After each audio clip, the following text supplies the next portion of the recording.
Bab 25. Menangkap bayi beruang yang jatuh. CEO, kami telah mencoba semua metode ekstraksi, tetapi kami gagal mengekstrak komponen baru dari tomat cherry. Benar-benar? Jenna, CEO perusahaan farmasi Easter, yang memimpin tim peneliti sendiri, menggigit kukunya. Itu adalah kebiasaannya ketika dia tenggelam dalam pikirannya. Apakah benar-benar mustahil untuk mengekstrak dari item? Adik laki-lakinya, Chris, telah memberitahunya bahwa tidak mungkin mengekstraksi apapun dari barang-barang itu, dan dia menjadi bersemangat dan bereaksi berlebihan. Namun, hasil uji klinis sangat bagus. Kami mengonfirmasi bahwa mengonsumsi Magic Cherry Tomato meningkatkan tingkat metabolisme basal sebesar 5 hingga 10% sambil memecah 10 gram lemak. Bagaimana dengan efek sinergisnya? Dalam kasus orang yang tidak bangun, saat dikonsumsi, lemaknya berkurang 10 gram, tetapi peningkatan laju metabolisme basal hanya sekitar 0,1%. Peningkatan tambahan. Efek tambahannya minimal. Jadi begitu.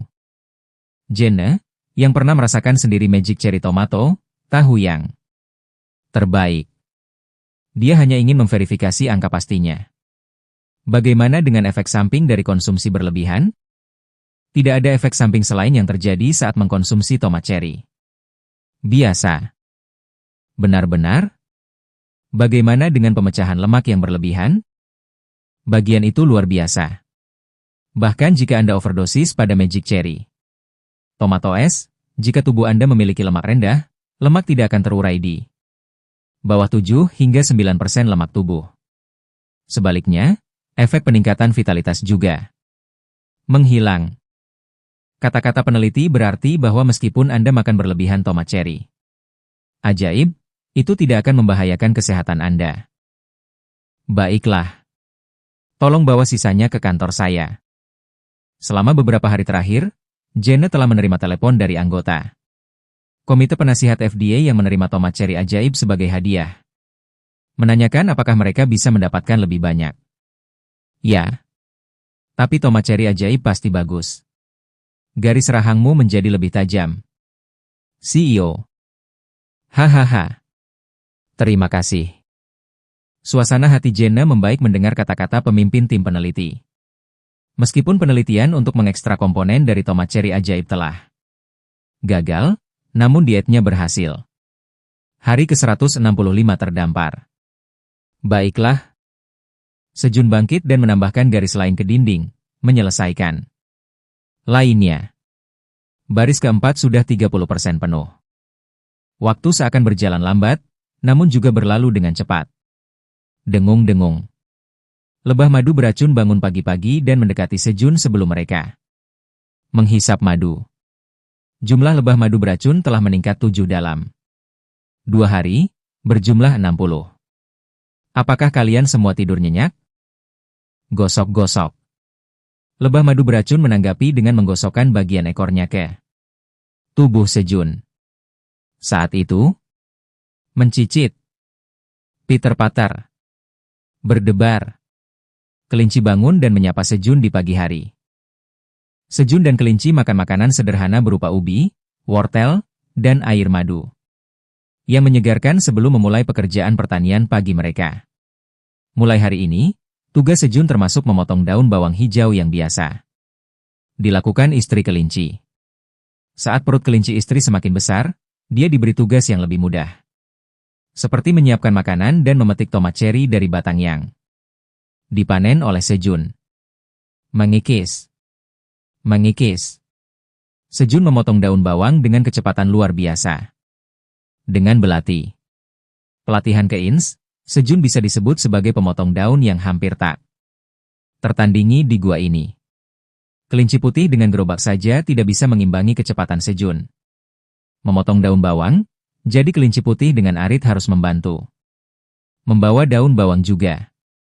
Hanya dalam waktu 1 jam, Sejun selesai memotong daun dan langsung memanen tomat cherry. Akhir-akhir ini staminanya meningkat, jadi tidak terlalu menantang baginya. Dia dengan rajin memotong batang tomat cherry dengan belatinya dan memberikan batang itu kepada istri kelinci untuk memanen tomat. Sejak memanen tomat ceri ajaib tingkat D kemarin, sebagian besar tomat ceri yang ia panen adalah tingkat D. Itu karena tanaman yang tumbuh setelah Sejun menjadi petani top kelas D juga kelas D. Jika Theo pergi sehari kemudian, kita bisa menjual tomat ceri kelas D. Dia merasa sedikit menyesal, tapi berkat itu, dia bisa menikmati makan tomat ceri ajaib tingkat D sesuka hatinya, jadi tidak semuanya buruk. Sementara Sejun sedang memotong cabang tomat ceri. Kamu telah memanen 7 tomat ceri ajaib yang matang secara bersamaan. Pengalaman kerja Anda sedikit meningkat. LV panen Anda. 3 kemahiran sedikit meningkat. Karena kemahiran meningkatkan LV1 efek, harvesting LV3 kemahiran meningkat dengan tambahan 5%. Anda telah memperoleh 140 poin pengalaman. Kamu telah naik level. Anda telah memperoleh 1 stat bonus. Dia telah naik level beberapa hari yang lalu, tetapi dia mendapatkan pengalaman dengan memanen tomat ceri kelas D, dan dia naik level lebih awal dari yang diharapkan, mencapai level 14. Sejun meningkatkan staminanya dengan stat bonus. Haruskah kita istirahat? Sambil menghentikan tangannya, Sejun melihat sekeliling untuk melihat situasi kelinci putih lainnya. Meski istri kelinci sudah tidak bekerja lagi di ladang, Sejun memotong daunnya dengan cepat. Kelinci putih yang memegang sabit dan kelinci putih yang menarik gerobak, yang tidak melakukan apa-apa, membantu kelinci lainnya, dan kemajuan pekerjaannya bahkan lebih cepat dari sebelumnya. Ayo istirahat sebentar. Berkat belati yang dibawa Theo, Sejun dan kelinci memiliki lebih banyak waktu luang di hari mereka. Atas teriakan Sejun, para kelinci berkumpul di tempat peristirahatan resmi. Mereka, ayo makan satu persatu dan istirahat. Sejun membawa 2 batang tomat ceri yang baru saja dia panen dan membagikan 1 tomat untuk setiap kelinci. Kelinci menggigit tomat ceri dan mulai menyedot sarinya. Sejun meremas jus tomat ceri ke dalam gelas dan membuat jus tomat ceri. Pada saat itu, lebah mendekat. Saat mereka makan seperti ini, lebah akan memercikkan madu ke tomat ceri kelinci. Lebah juga mendekati Sejun. Saya baik-baik saja. Sejun menolak madu, ingin menikmati rasa murni tomat ceri hari ini. Jadi, Sejun dan kelinci beristirahat dan kembali ke tugas masing-masing. Sebelum makan siang. Ah, ini bagus. Sejun membersihkan mulutnya dengan kopi setelah makan ikan bakar asin. Untuk makan siang, menghilangkan rasa asin dan bau amis. Hari ini, dia merebus air dalam panci dan menyeduh kopi dengan air panas. Kelinci hitam naik ke pangkuan Sejun untuk tidur siang. Sedetik kemudian, kelinci hitam menguap. Bagaimana bisa tertidur begitu cepat? Sejun menatap kelinci hitam dengan takjub dan kemudian menatap ke langit. Sekitar 10 menit kemudian. Gererer. Suara aneh datang dari atas gua. Hah? Sejun dengan cepat bangkit dari tempat duduknya. Bang? Bang? Kelinci hitam yang terkejut, yang telah terlempar, melihat sekeliling dengan bingung. Tapi Sejun tidak bisa khawatir tentang itu. Suara dari atas tidak terlalu keras. Tapi itu pasti monster. Melompat. Kelinci hitam, merasakan sesuatu yang aneh, dengan cepat melompat ke bahu Sejun. Kemudian, Sejun dan kelinci hitam melakukan kontak mata dengan makhluk berbulu merah yang menjulurkan kepalanya keluar dari lubang di langit-langit. GRR? Tergelincir. GRRRRR. Makhluk itu lebih bingung dari Sejun dan kelinci hitam, terpeleset dan jatuh ke dalam gua, mengeluarkan teriakan aneh.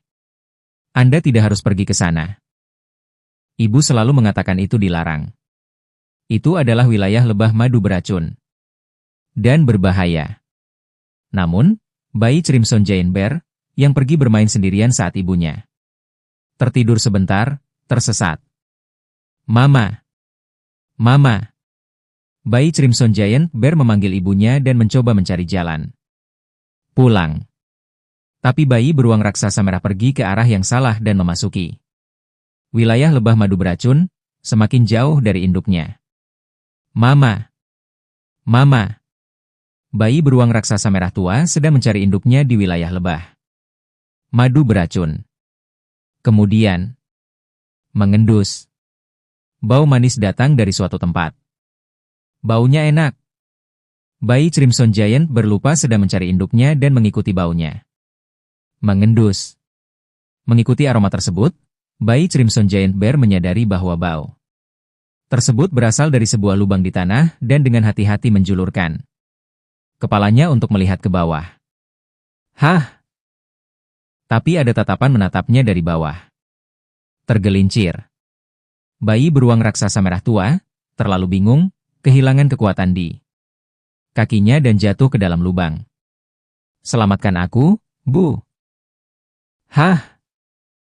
Sejun tanpa sadar menangkap makhluk yang jatuh itu di pelukannya. Monster. Seukuran anjing kecil berbulu merah itu kini berada di pelukan Sejun. Celepuk. Pikiran pertama Sejun setelah menangkap monster itu adalah betapa lembutnya monster itu. GRRR? Monster itu menatap Sejun, yang telah menangkapnya. Anjing? Itu tampak seperti anjing tidak peduli bagaimana dia melihatnya. Tapi, namanya menunjukkan sebaliknya. Bayi beruang raksasa Crimson. Sejun meletakkan bayi Crimson Giant Bear di tanah. GRRR. Beruang raksasa merah, masih ketakutan, berdiri dengan kaki belakangnya. Meraih kaki Sejun dengan cakar depannya, dan bersembunyi di belakangnya. Melihat sekeliling. Apa yang harus saya lakukan dengan ini? Sejun tenggelam dalam pikiran tentang apa yang harus dilakukan dengan beruang raksasa Crimson yang tiba-tiba muncul. Kehadiran bayi berarti ada seorang ibu yang mungkin sedang mencari bayinya di suatu tempat. Sementara Sejun khawatir. Goyang, goyang. Bayi beruang raksasa merah tua mengira tidak ada yang menyerangnya. Mulai menjelajahi gua. Tempat pertama yang dituju adalah botol air berisi madu yang berbau manis. Namun, dengung, dengung. Menyengat. Saat lebah madu beracun mengeluarkan sengatnya untuk menyerang. Penyusup yang tidak hanya menyerang gua tetapi juga mengincar madu. Kuyah.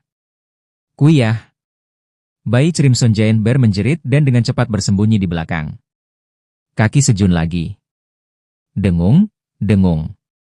Lebah madu beracun berputar-putar di sekitar bayi beruang raksasa merah tua, bersiap untuk menyerang. Goyang, goyang, goyang. Menggigil. Takut, bayi Crimson Giant bergemetar dan bahkan pipi sendiri. Itu terlalu menyedihkan. Tidak apa-apa. Sejun menenangkan lebah madu yang beracun dan menyuruh mereka pergi. Kuyah. Saat lebah madu beracun menghilang, bayi Crimson Giant Bear menempel di Sejun, meminta untuk dipeluk. Kenapa dia? Sejun memeluk bayi Crimson Giant Bear untuk saat ini. Kuorong. Apa? Begitu dipeluk, bayi beruang itu langsung tertidur. Mengapa? Kelinci hitam. Melakukan hal yang sama, mengapa mereka tidur nyenyak di pelukanku? Sejun, bingung, dengan lembut meletakkan bayi beruang itu di kursi yang telah ditentukan. Dia kemudian meminta kelinci hitam untuk menjaga bayi beruang dan mulai bertani di sore hari. Sejun mengkhawatirkan bayi beruang itu dan memeriksanya dari waktu ke waktu. Sambil memeriksa bayi beruang secara berkala. Hah? Dia tidak bisa melihat kelinci hitam dan bayi beruang yang seharusnya berada di kursi yang telah ditentukan. Mustahil? Dia khawatir bayi beruang itu mungkin telah memakan kelinci hitam. Sejun buru-buru melihat sekeliling dan mendengar suara kelinci hitam dan bayi beruang di dekat kolam. Bling! Celepuk! Kuyah! Ketika kelinci hitam menunjukkan kepada bayi beruang cara berburu piranha. Bayi beruang memandang kelinci hitam dengan mata kagum. Bling! Bling! Kelinci hitam menatap bayi beruang dengan ekspresi bangga. Apakah Anda melihat apa yang kakak Anda lakukan? Kuyah! Kuiyah?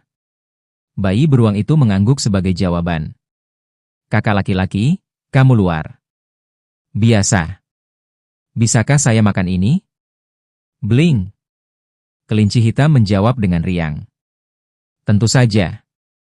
Kuiyah. Bayi beruang, dengan izin kelinci hitam, mulai memakan piranha dengan tergesa-gesa. Sejun memutuskan untuk menyerahkan perawatan bayi beruang kepada kelinci hitam untuk saat ini, mengawasi mereka berdua. Pada hari ke-165 setelah terdampar, bayi beruang raksasa merah tua yang hilang mulai tinggal bersama mereka.